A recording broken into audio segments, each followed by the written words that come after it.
सामरिक और सांस्कृतिक दृष्टिकोण से यदि हम देखें तो लद्दाख एक विशेष परिस्थिति रखता है। 2019 में लद्दाख भारत का केंद्र शासित प्रदेश बन गया, जम्मू कश्मीर से अलग कर दिया गया और अभी हाल ही में लद्दाख काफ़ी चर्चा में भी है। तो आइए आज के इस सेशन में हम लद्दाख को लेकर के डिटेल से समझते हैं। कई सारे मुद्दों पे बात करेंगे। पहले तो एक बार इसका राजनीतिक मानचित्रण देखेंगे। अभी हाल ही में एक अपडेट भी है। टोटल 7 जिले हो चुके हैं लद्दाख के और कुछ ऐसे मुद्दे भी हैं जिन मुद्दों पर थोड़ा सा प्रश्न चिन्ह भी लगता है।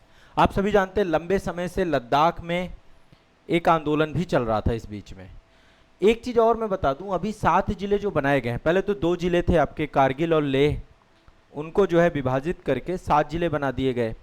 लेकिन अभी भी उनके विभाजन के बाद भी यदि आप ये मानचित्र देखेंगे, मैं एक मानचित्र आपको दिखाता हूँ। ये रीजन देखिए, ये वाला रीजन, ये कारगिल वाला रीजन था और ये लेह वाला रीजन था। कारगिल वाले में 2 जिले आपके नए बने और लेह वाले में टोटल 5 जिले बन गए। लेकिन अभी भी अस्काई चिन और पीओके को लेकर के ये दोनों जिले के रूप में नहीं है। एक प्रश्न चिन्ह ये भी उठता है कि पूरा जम्मू कश्मीर लद्दाख रीजन भारत का अभिन्न हिस्सा है। हम हमेशा मानते हैं पीओके पर एक अवैध कब्जा पाकिस्तान का है और अस्काई चिन पर एक अवैध कब्जा चाइना का है। तो अस्काई चिन भी एक जिला हो सकता है और ये गिलगिट बाल्टिस्तान का क्षेत्र जो है ये भी एक जिला हो सकता है। तो इस तरीके से देखें तो टोटल 9 जिले होने चाहिए, लेकिन 7 जिले ही क्यों? क्या अस्काई चिन और गिलगिट बाल्टिस्तान इन्हीं किसी जिलों का हिस्सा है? इन सब मुद्दों पर एक बार विस्तार से बात करने वाले हैं। लद्दाख रीजन की संस्कृति कल्चर पे बात करेंगे, सामरिक स्थिति पे बात करेंगे, लेकिन शुरुआत करेंगे लद्दाख के राजनीतिक मानचित्रण से, ठीक है। और जैसा कि आप जान रहे हैं, मैं लद्दाख के बाद फिर जम्मू कश्मीर में आऊँगा और जम्मू कश्मीर के बाद फिर जो ज़्यादा इस समय चर्चा में होंगे उन मुद्दों को लेते हुए चलेंगे। इससे पहले आप सभी जानते हैं हमने पश्चिम बंगाल को देखा, पश्चिम बंगाल के अलावा हमने उत्तर प्रदेश को देखा, हमने बिहार को देखा और हमने उत्तराखंड को देखा। कई सारे हमने जिलों के राजनीतिक मानचित्रण किए हैं। तो अब क्रम से ये सिलसिला अब लद्दाख तक पहुंच गया हमारा। लद्दाख रीजन में हम लोग डिस्कशन कर रहे हैं। देखिए लद्दाख रीजन में अभी 2 जिले थे और 2 बढ़ा करके कितने कर दिए गए हैं? 7 जिले, ठीक है। 5 9 जो नवगठित जिले हैं वो कौन कौन से हैं? मैं जनरली नाम ले रहा हूँ, आप लोग एक बार मैप में चीज़ों को देख लीजिएगा। मैप अपडेट भी हो गया, अद्यतन भी हो गया। यहाँ पे आप मैप में देखिएगा, एक तो नुब्रा जिला नया बना है, साम जिला बना है, चांगथांग जिला बना है, जास्कर बना है, द्रास बना है। यहाँ पे देखिए ये आपका जो है चांगथांग जिला है, ये वाला। अस्काई चिन से लगा हुआ जिला जो है चांगथांग जिला है और चांगथांग जिला का हिस्सा अस्काई चिन नहीं है। ये ऑफिशियल मैप के तौर पे आप इसको देख सकते हैं। यहाँ पर चाइना का अवैध कब्जा है इस पूरे क्षेत्र पे। अस्काई चिन की ब्रेस जो ये है आपकी लाइन ऑफ एक्चुअल कंट्रोल।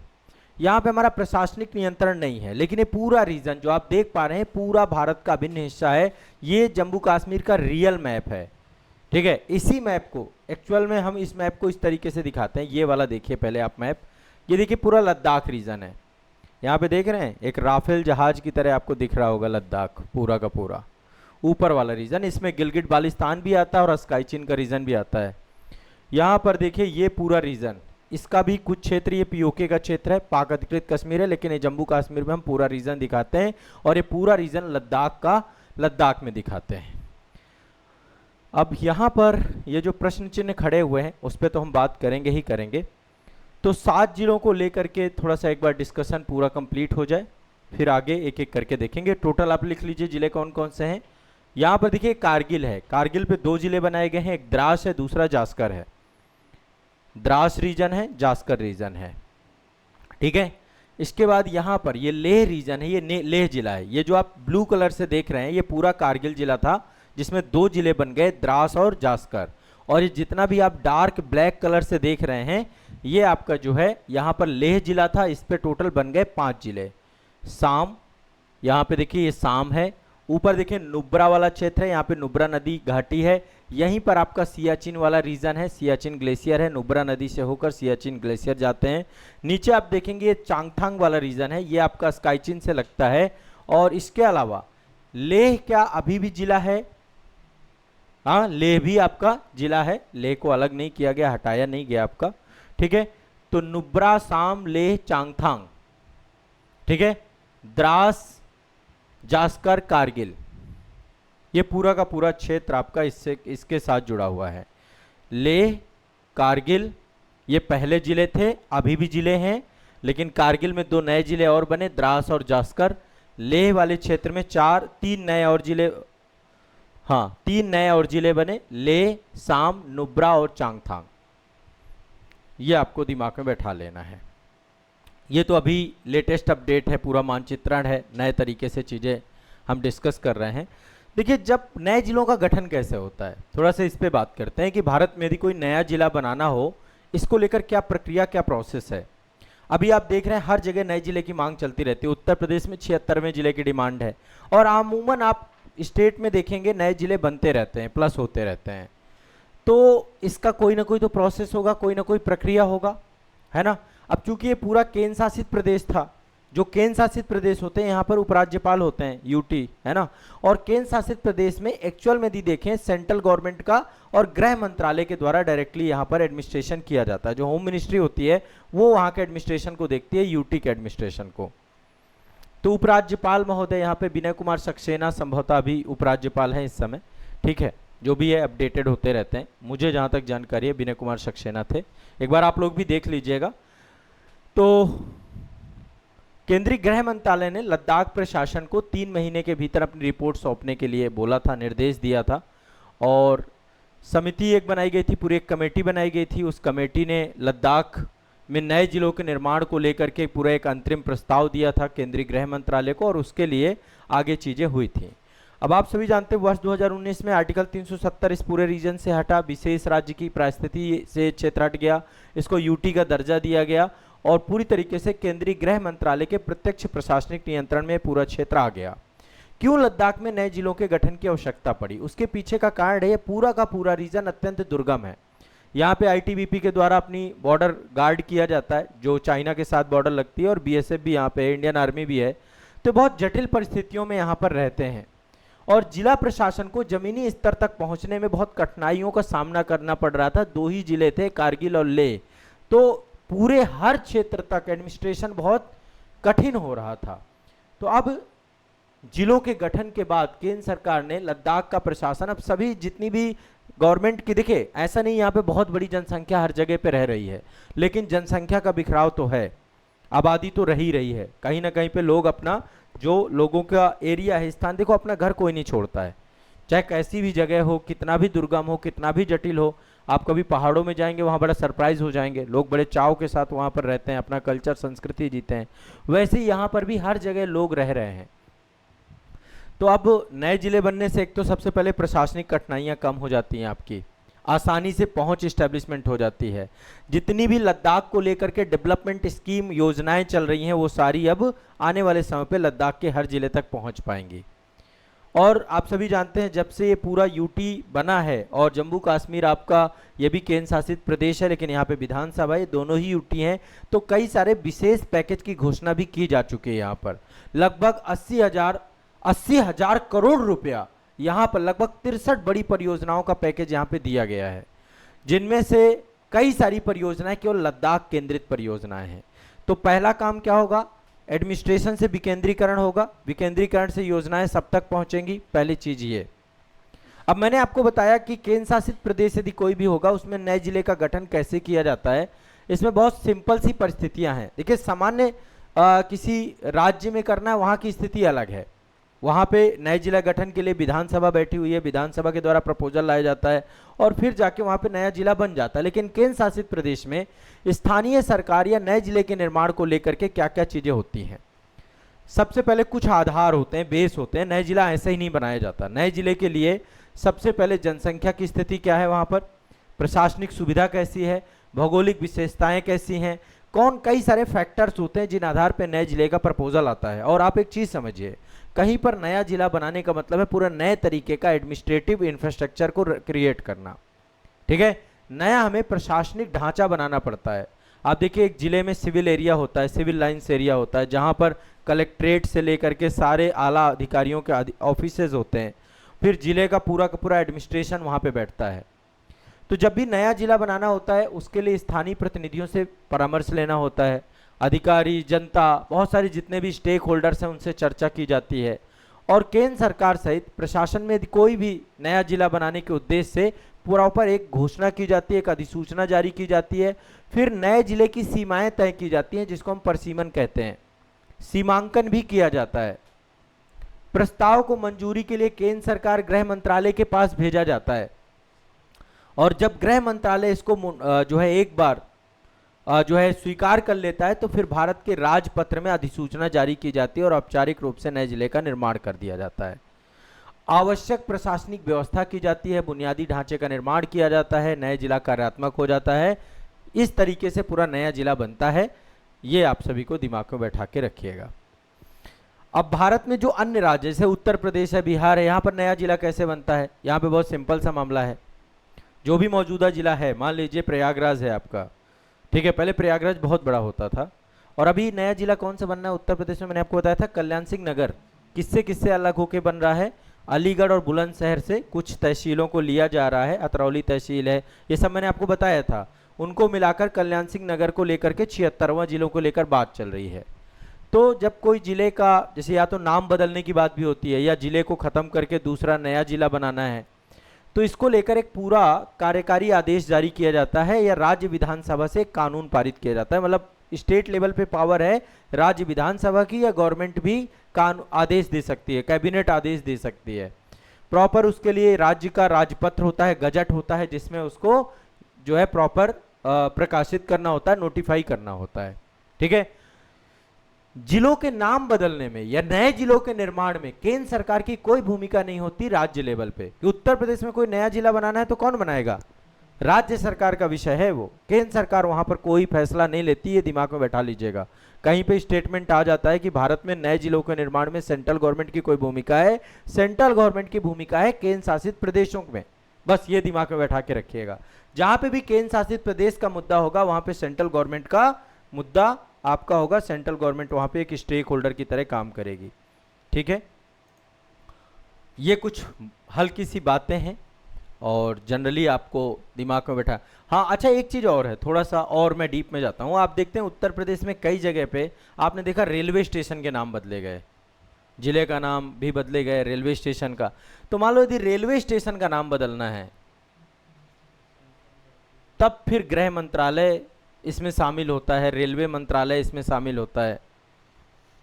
ठीक है, ये फिर राज्य सरकार अनुरोध करती है और फिर इसमें कई सारे मंत्रालय आपके जुड़ते हैं, यहाँ तक कि आईबी वगैरह के पास भी पूरा इनपुट जाता है, कई सारे डाक विभाग के पास भी जाता है कि भैया पिन कोड वगैरह ये सब चीज़ें बदलेंगी, नाम बदलेगा।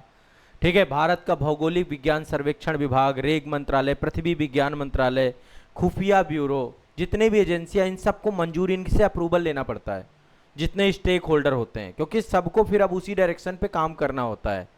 और ये एनओसी देते हैं बाकायदा। जैसे एक रेलवे स्टेशन का नाम बदलने के लिए प्रॉपर एनओसी लेनी पड़ती है कई सारे मंत्रालयों से, पृथ्वी विज्ञान मंत्रालय से, खुफिया ब्यूरो से, डाक विभाग से, भारत भौगोलिक विज्ञान सर्वेक्षण से, रेल मंत्रालय से, कई सारे डिपार्टमेंट, कई सारी एजेंसियों से ये प्रॉपर आपका एक एनओसी लेनी पड़ती है, तब जाकर के ये काम होता है। तो लद्दाख के संदर्भ में जैसा मैंने आपको बताया, सेंट्रल गवर्नमेंट के द्वारा उसके पास पावर है कि वो काम कर सकते हैं। ठीक है, अब लद्दाख भारत का आप सभी जानते हैं सबसे बड़ा और सबसे कम आबादी वाला केंद्र शासित प्रदेश है। सबसे बड़ा यदि कोई केंद्र शासित प्रदेश है वो लद्दाख ही है। केवल 2 जिले थे, लेह और कारगिल। ये पूरा कोल्ड डेजर्ट भी है आपका लद्दाख, शीत मरुस्थल के तौर पे देखते हैं। पूरा विशाल क्षेत्र भी है, दुर्गम भूभाग है, और यहाँ पे जो भी ज़रूरतें इस क्षेत्र की थीं ये 2 जिले पूरा कर पाने में असमर्थ थे अपनी विशालता और दुर्गमता के कारण से। मौजूदा प्रशासन जमीनी स्तर को प्रभावी ढंग से इन चुनौतियों को लागू करने में सक्षम नहीं था। तो नए जिलों का अधिक प्रशासनिक इकाइयों का निर्माण करना, उन चुनौतियों को कम करना, ये अल्टीमेट पर्पस बन गया इसका। ठीक है, लद्दाख के भू राजनीतिक महत्व और रणनीतिक स्थिति ने विकास प्रयासों को केंद्र बना दिया, जिसका उद्देश्य है नागरिक और सैन्य दोनों को बुनियादी ढांचा बनाना। अब इससे क्या है, बेसिक इंफ्रास्ट्रक्चर सिर्फ और सिर्फ वहाँ के लोगों को नहीं मिलेगा, बल्कि यहाँ पे जो सेना रह रही है सीमाई क्षेत्रों में लाइन ऑफ कंट्रोल और लाइन ऑफ एक्चुअल कंट्रोल पे अपनी जो है पकड़ को मजबूत करने में एक बहुत बड़ी यहाँ पर मदद मिलेगी। ठीक है, ये आपको दिमाग में बैठा के रखना है। तो टोटल 5 नए जिले कौन से बने हैं?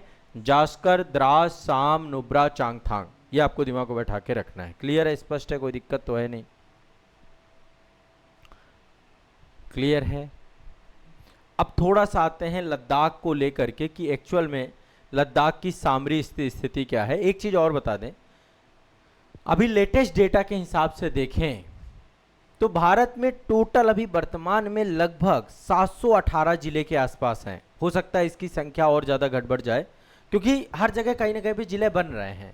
तेलंगाना में 33 जिले अभी हाल ही में बने थे जब विभाजन हुआ 2014 में। आंध्र प्रदेश में 13 नए जिले बने, दोनों राज्य में 26 जिले, मतलब अभी वो आंध्र प्रदेश में अब 26 जिले हो चुके हैं।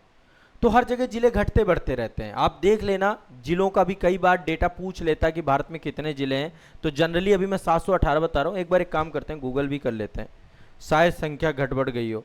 और आप लोग भी ये मतलब देख, कई बार गांवों की संख्या पूछ लेता है कि भारत में कितने गांव हैं, कितने जिले हैं।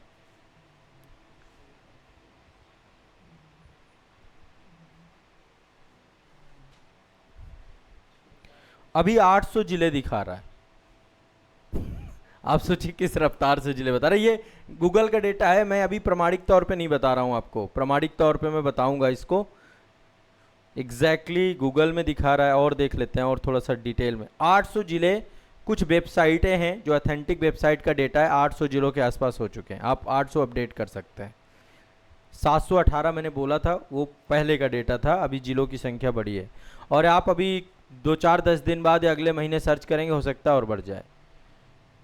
ठीक है, प्रशासनिक विभाजन, विकेंद्रीकरण अच्छी बात भी है, जितना डिसेंट्रलाइजेशन हो उस तौर पे इसको देख सकते हैं।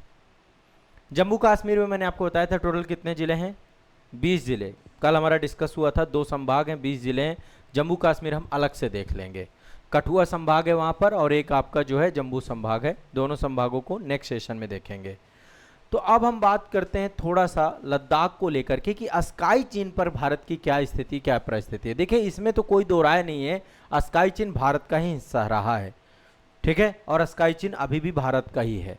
लगभग 38,000 वर्ग किलोमीटर का क्षेत्र है जिस पे भारत अपना दावा कर रहा है। दावा ही नहीं कर रहा, चाइना इसमें अवैध कब्जा किए बैठा हुआ है, लेकिन वर्तमान में इसका प्रशासन भारत के पास नहीं है, एडमिनिस्ट्रेशन हमारे पास नहीं। इसलिए हमने ये 7 जिले तो बनाए हैं। मेरा मानना यह है कि गवर्नमेंट को स्काई चीन का को भी एक जिला घोषित करना चाहिए। चाइना इसमें आपत्ति जताएगा, नो डाउट, लेकिन जब ये भारत का है तो गवर्नमेंट ऑफ इंडिया को स्काई चीन को भी तो एक जिला दिखाना चाहिए ना, नहीं दिखाना चाहिए? दिखाना चाहिए। या फिर नहीं भी दिखाए तो इन किसी एक जिले के साथ इस पूरे क्षेत्र को, चांगथांग के साथ पूरा रीजन जोड़ देना चाहिए। एक ये मुद्दा आपका है। ठीक है, भारत लद्दाख के ही एक हिस्से के तौर पे है और इस रीजन को भी भारत के इन्हीं में से किसी एक जिले का हिस्सा बनाना चाहिए, नए जिले के तौर पे घोषित करना चाहिए। पहली बात ये। लेकिन एक्चुअल एडमिनिस्ट्रेटिव कंट्रोल तब भी भारत का यहां पर नहीं होगा, ये बात सत्य है। जैसे अभी हम क्या करते हैं, जम्मू कश्मीर के लिए अपनी विधानसभा सीटें पीओके के लिए छोड़ देते हैं। टोटल जितनी सीटें हैं उन सीटों का जो पीओके में चुनाव होता ही नहीं, विधानसभा सीटें हमने बना रखी हैं। स्काई चीन के लिए भी हमने ऐसे बना रखा, लेकिन जिले के तौर पे उसको हमने नहीं देखा है। ठीक है, ये आपको समझना होगा। स्काई चीन एक अंतर्राष्ट्रीय विवाद और संवेदनशील मुद्दा है। हम अभी नहीं चाह रहे हैं कि चाइना के साथ किसी तनाव में हम जाएं, लंबे समय से तनाव चल ही रहा है।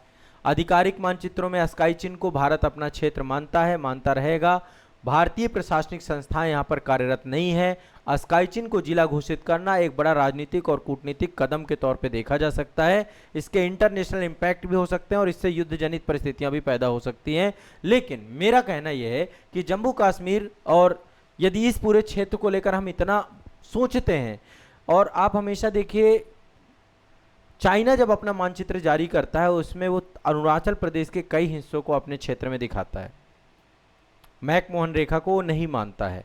तो भारत सरकार को भी एक स्ट्रांग कदम इस मुद्दे पर रखना चाहिए और अपने हिस्सों पर इसको दिखाना चाहिए। एक तो ये बात है। स्काई चीन को लेकर के ये बात क्लियर हो गई, लेह क्षेत्र के अंतर्गत स्काई चीन को हम मानते हैं। दूसरा रीजन जो हमेशा मैं कहता हूं, ये वाला रीजन गिलगिट बाल्टिस्तान वाला रीजन, ये पीओके वाला क्षेत्र है। इसको क्यों नहीं भारत अपना क्षेत्र मानता है?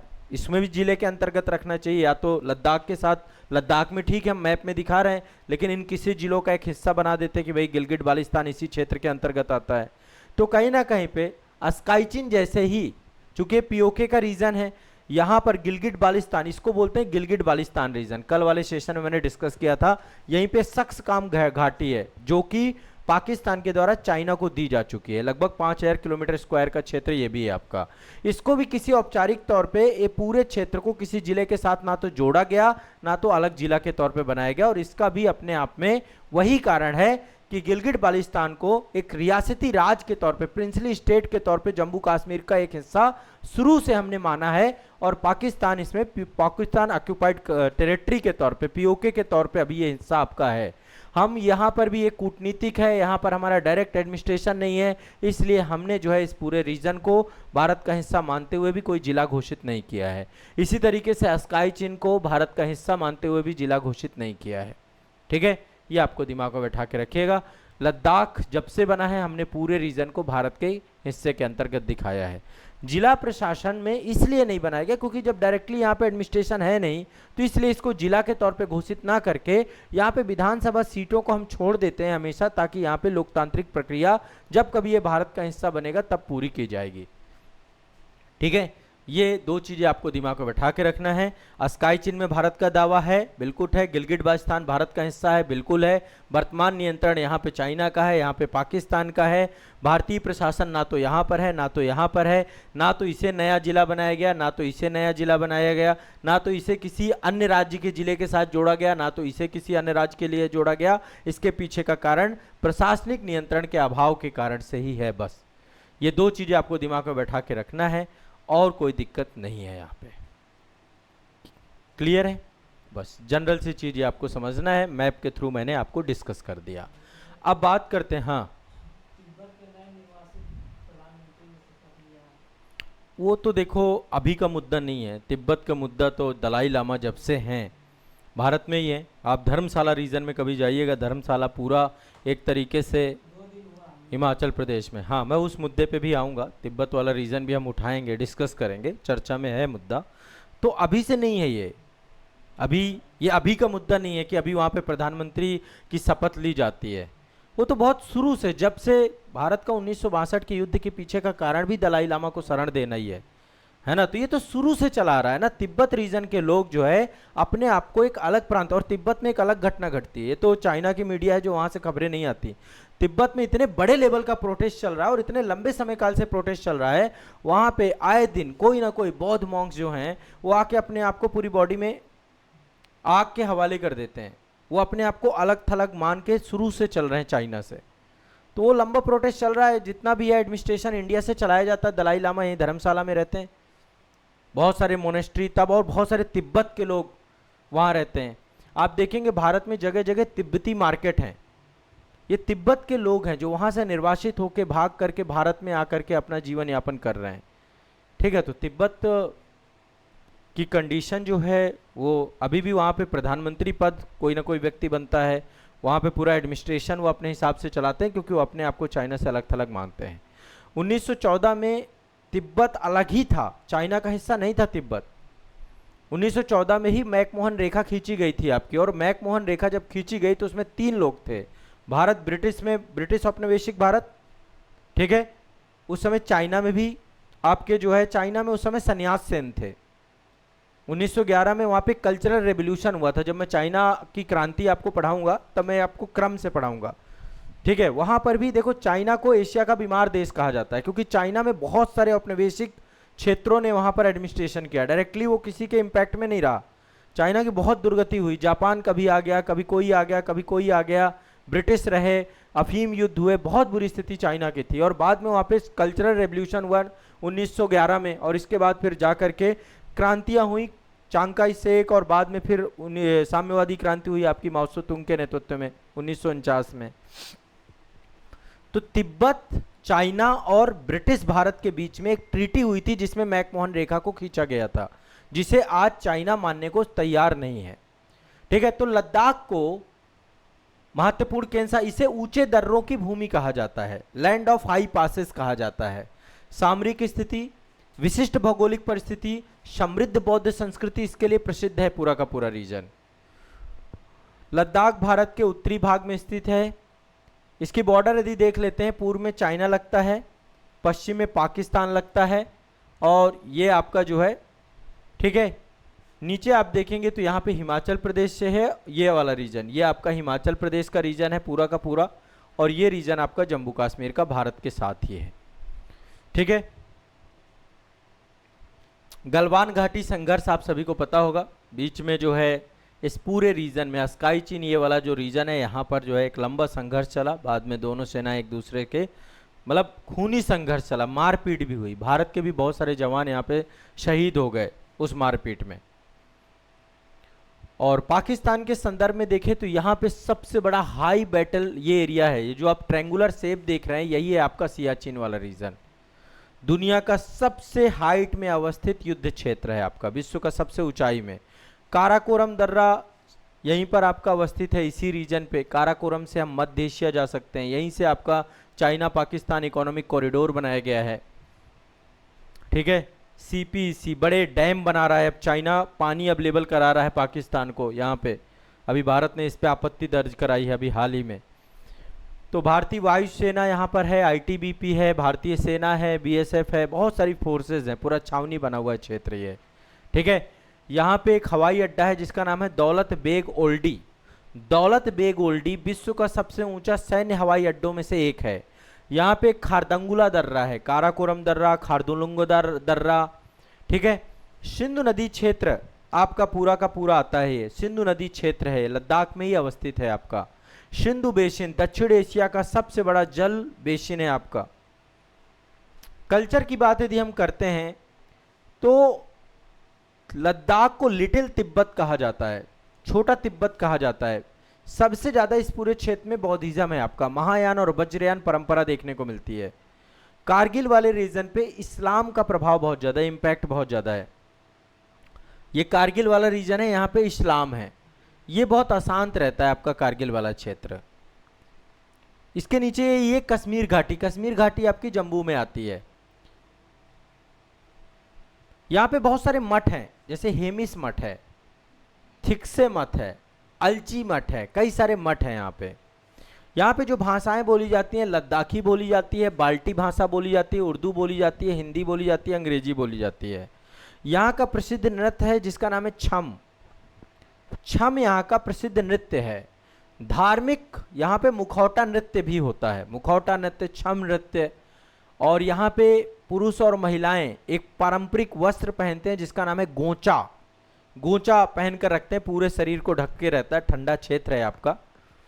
और महिलाएं जो होती हैं एक सिर में आभूषण पहनती हैं जिसका नाम है पेरक। पेरक जो है एक विशेष प्रकार का महिलाओं का जो है आभूषण है।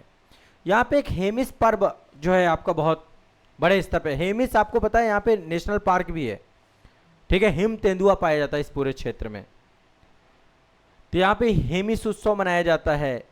लोसर यहाँ पे एक प्रसिद्ध त्योहार है। दोस मोचे उत्सव यहाँ पे मनाया जाता है। ज्यादातर यहाँ के लोग याक, याक आपका एक तरीके का गाय है।